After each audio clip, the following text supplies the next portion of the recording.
नमस्कार दोस्तों, हमारी वीडियो में बहुत बहुत स्वागत है। आज बता दें यूपी की 80 लोकसभा सीटों पर समीकरण बदल चुके हैं। यूपी की 80 लोकसभा सीटों पर बहुत बड़े समीकरण चेंज होने वाले हैं।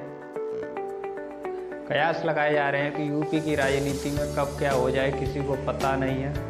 तो बता दें कि यूपी में नए समीकरण बनते हुए उभरते हुए दिख रहा है। एक नया जो गठबंधन बनने के जो आसार विचार लगाए जा रहे हैं, क्यास लगाए जा रहे हैं राजनीति समीकरण के हिसाब से। इंडिया अलायंस के जो बीजेपी को इंडिया अलायंस को झटका देने के लिए बीएसपी ने एक नया समीकरण बनाते हुए एक ऐसा प्लान बनाया। तो डीएम जो कि आपको बता दें कि डीएम फैक्टर को लेकर बीएसपी पहले से ही एक्टिव है। 2019 में डीएम फैक्टर ही चला था, जो बीएसपी को 10 सीट दिलाने की जो कोशिश थी तो डीएम फैक्टर से ही मिली थी।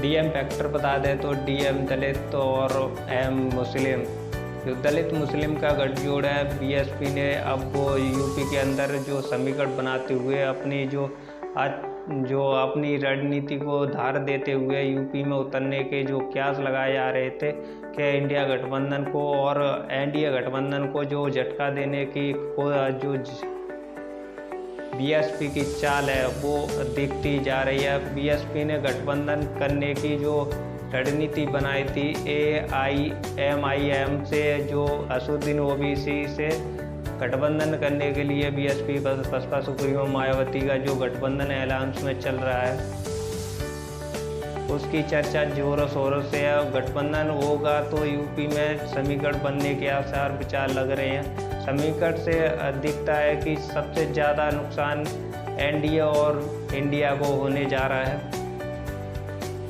AIMI के बीच जो गठबंधन बनने की चर्चा चल रही है राजनीतिक विश्लेषण में, जो राजनीति गलियारों में जो चर्चा चल रही है कि AIMI के बीच गठबंधन होगा बहुजन समाज पार्टी का AIMIM का जो गठबंधन होता है तो यूपी के अंदर बहुत बड़ा झटका होगा जो एनडीए और इंडिया अलायंस के बीच।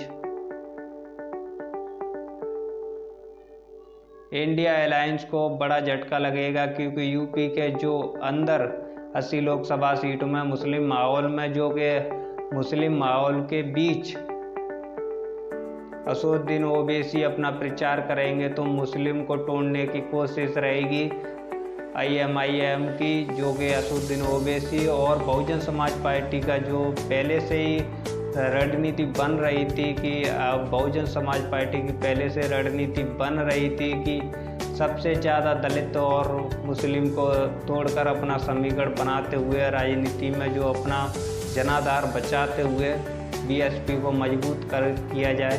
आपको बता दें कि जब ये गठबंधन बनता है या ये गठबंधन होता है तो यूपी के अंदर दलित और मुस्लिम का जो गठजोड़ बनता है तो इंडिया और एनडीए का जो कि गठबंधन है उनका समीकरण बिगाड़ सकता है। में जो मिजाज है बसपा सुप्रीमो मायावती का जो जनाधार है उसको अभी तक किसी ने समझ नहीं पाया है, इसलिए बहुजन समाज पार्टी ने देरी बहुत की, लेकिन उसके साथ एक नया निर्णय लेते हुए बसपा सुप्रीमो मायावती ने AIMI के साथ गठबंधन कर सबको चौंका दिया है।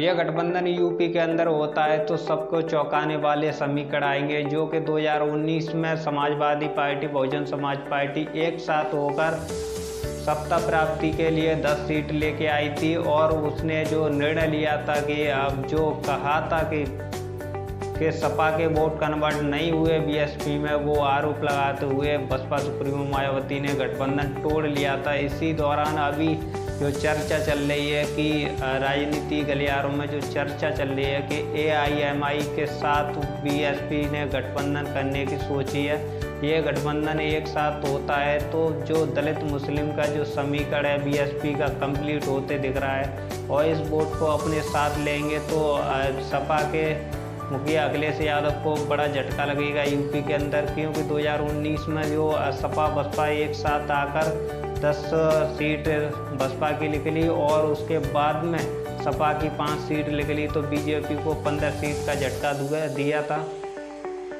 बात करें तो यूपी में जो कांग्रेस है, कांग्रेस और समाजवादी पार्टी का भी गठबंधन है और उसके साथ सीट शेयरिंग हो चुकी है। सीट शेयरिंग के फॉर्मूलों को लेकर जो पीडीए का सपना है तो अखिलेश यादव दिखा रहे हैं, तो उसी पीडीए के सपने पर अखिलेश यादव चल रहे हैं। उसी दौरान बहुजन समाज पार्टी ने ऐसा प्लान बनाकर, जो कि बीएसपी ने जो बड़ा झटका दिया है एआईएमआई के साथ गठबंधन कर बहुजन समाज पार्टी ने अपना पावर यूपी के अंदर दोबारा लौटने की कोशिश की है। और इस समीकरण बनता है तो इंडिया अलायंस को हारने की पूरी कोशिश करनी पड़ेगी। बहुजन समाज पार्टी और एआईएमआईएम जब एक साथ आती हैं तो यूपी के अंदर बदलाव होगा कि नहीं होगा, आपका क्या राय है? इसके राय के साथ आप कमेंट बॉक्स में ज़रूर बताएं और वीडियो अच्छी लगे तो लाइक शेयर ज़रूर करें।